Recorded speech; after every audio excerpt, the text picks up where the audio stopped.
Welcome to My Happy Thyroid, your source for all things thyroid health and wellness. My Happy Thyroid is presented by Paloma Health, the first online medical practice focused on living well with hypothyroidism. I'm so thrilled today to have Denise Roguz with us, the founder and operator of ThyroidChange. So welcome, Denise. Oh, thank you. I appreciate it. Also, I wanted to mention I'm a co-founder of ThyroidChange. I just wanted to mention that it's okay. Michelle Santonastasso, she is the other co-founder, but she's no longer working with ThyroidChange because of COVID and working with her children, and she chose to take some time away. So I always wanted to put that out there because she's been so important to the founding of ThyroidChange too. Yeah. So thank you for having me though. Yeah, it's a pleasure. So you are doing sort of your COVID days right now from home in outside of Detroit. Is that right? Yeah, that's right. I'm outside of Detroit, about 20 miles north. Cool. And is that where you grew up? Are you from the Midwest originally? Yes, I kind of did.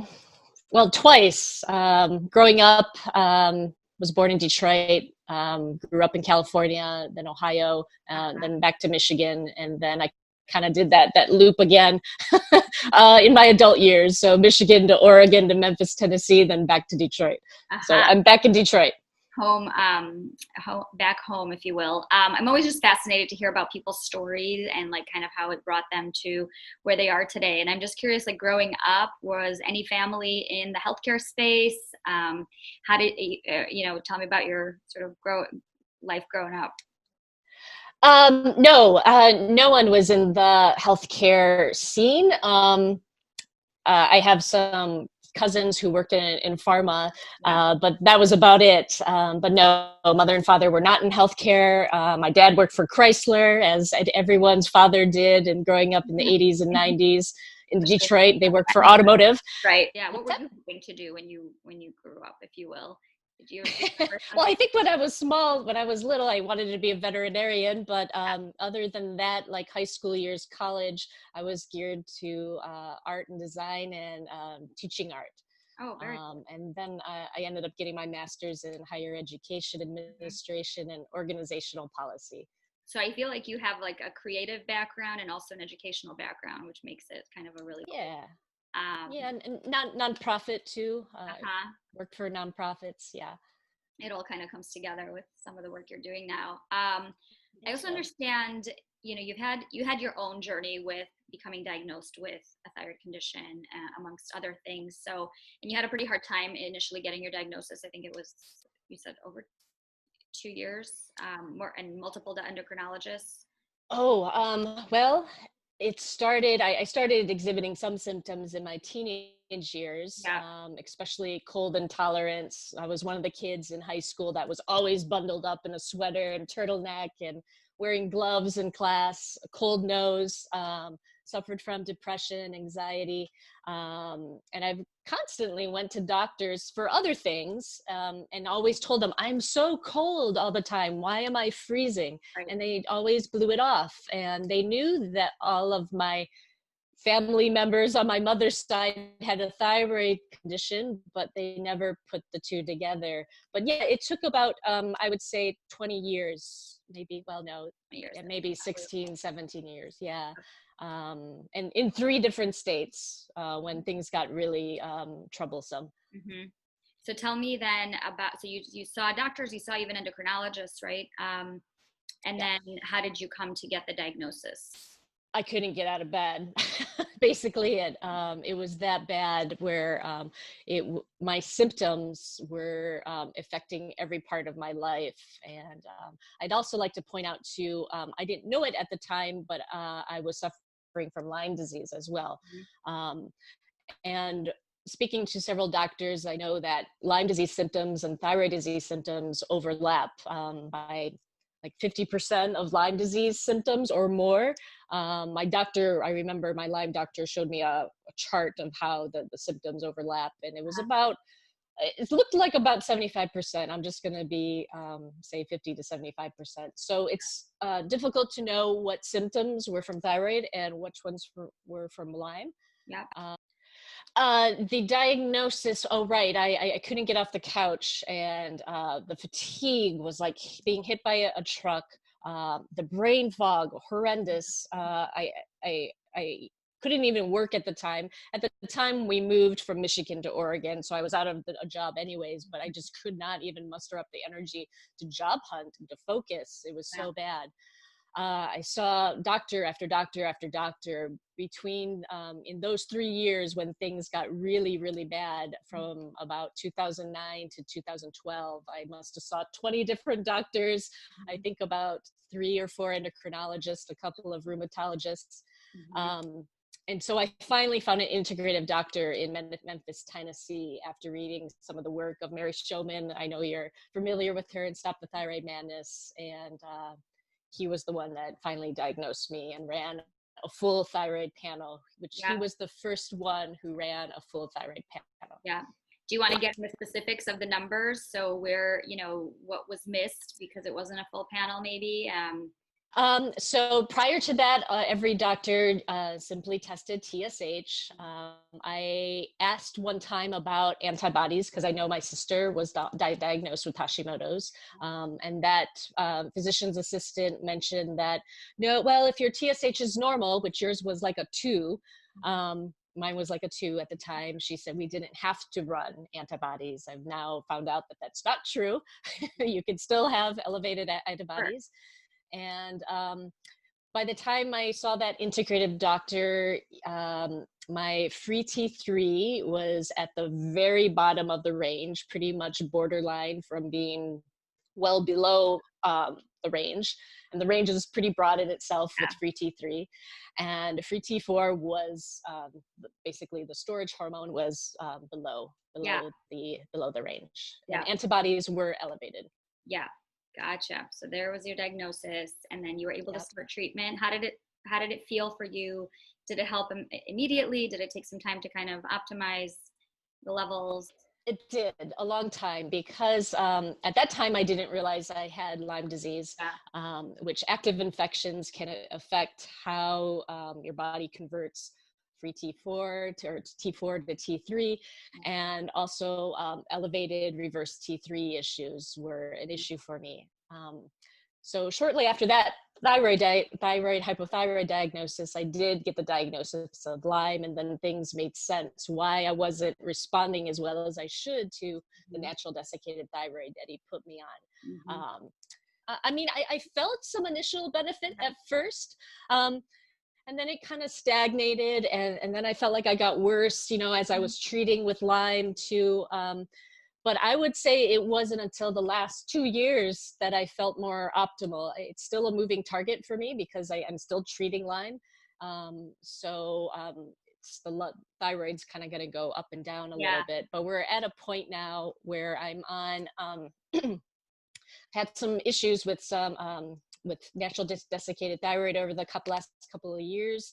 So we decided to go through a compounding pharmacy and get super pure rice filler T3 and T4, which I have a lot more T3 in me right now than I would with natural desiccated thyroid. So that seems to be keeping me optimal.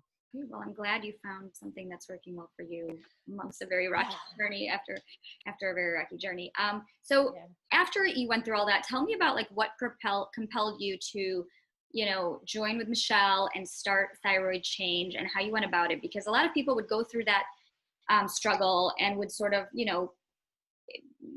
maybe talk to friends and family about it and just like kind of move on with their lives, and it would be a terrible thing, but you took it upon yourself to actually create something that would educate other people, make sure they're not in the same position, starting petitions, working with doctors, working with advocacy groups. So tell me what do you think was the spark in you that said this can't be the way that it is?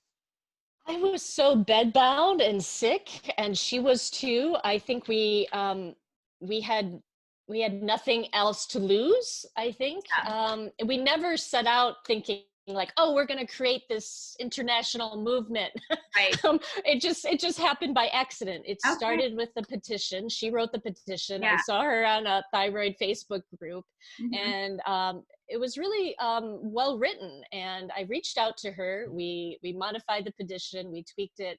We sent it out to about, I don't know, 50 mandating medical organizations worldwide.